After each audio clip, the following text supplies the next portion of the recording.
Hi, I'm just hanging out with my protein, smiling, because it's good protein, so I'm smiling.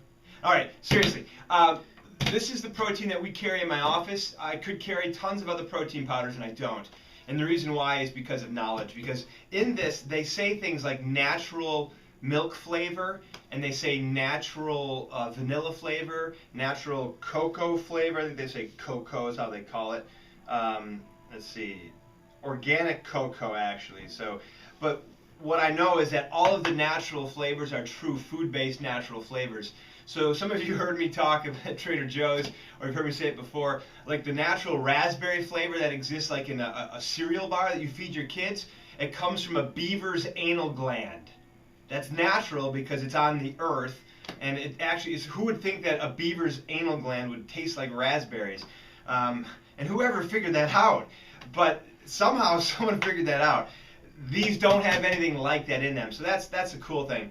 The other thing I like about it, it's grass-fed whey protein, so they come from grass-fed cows. Woo-woo!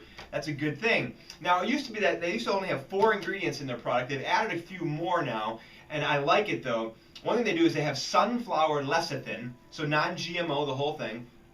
You know, where a lot of times you'll see soy lecithin. That's a very common thing, and we don't like that because soy is mostly GMO on this planet, and then soy is bad for women regardless if it is GMO or not. The phytoestrogens and the anti-nutrient components of soy tend to be very bad. If it's fermented as like miso or tempeh, it could be okay. Might even be healthy in that level because of the fermentation, how it changes the soy, but otherwise, don't touch soy. So anyways, sorry. Just jumping around here. Now, soy oil, non-GMO soy oil, that isn't so bad.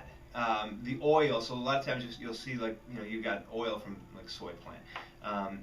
You're going to see some of that in dressings that could be okay. And that's kind of a minimal, don't use too much of that as long as you know it's not GMO. All right, the other thing that this has here, I was going to point out here, so after the lesson, we've got chlorella. Now, some of you guys are in that whole world of homeopathics, and you know that chlorella is a detoxifier. I actually have chlorella that is in the water that we have in our office. Chlorella was added to it years ago, so it's kind of got this ongoing chlorella culture in there, and it helps detoxify toxic metals, actually. It's one of the things that helps.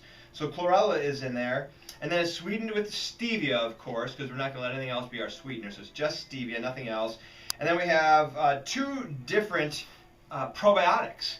So I'm really a huge fan of this. It's 55 bucks for a canister, which I think compared to cheap stuff out there is probably pricey. Compared to the other products that are close to comparable, it's right on, you know, it's right on target with it. So, so I'm a fan of this. If you're up at CrossFit Bridge Mill and you want some, if you're over at CrossFit Silos and you want some, if you let me know, I'll make sure it gets to you there. Otherwise, we have it at Health Sprout pretty much all the time.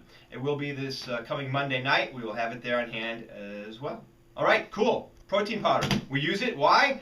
Well, because when we take our protein, we want to make sure that we're getting good absorption and good function and good value to our tissue. Obviously, a lot of you are in a limited protein place right now, but this makes a fantastic breakfast smoothie. All right, adios.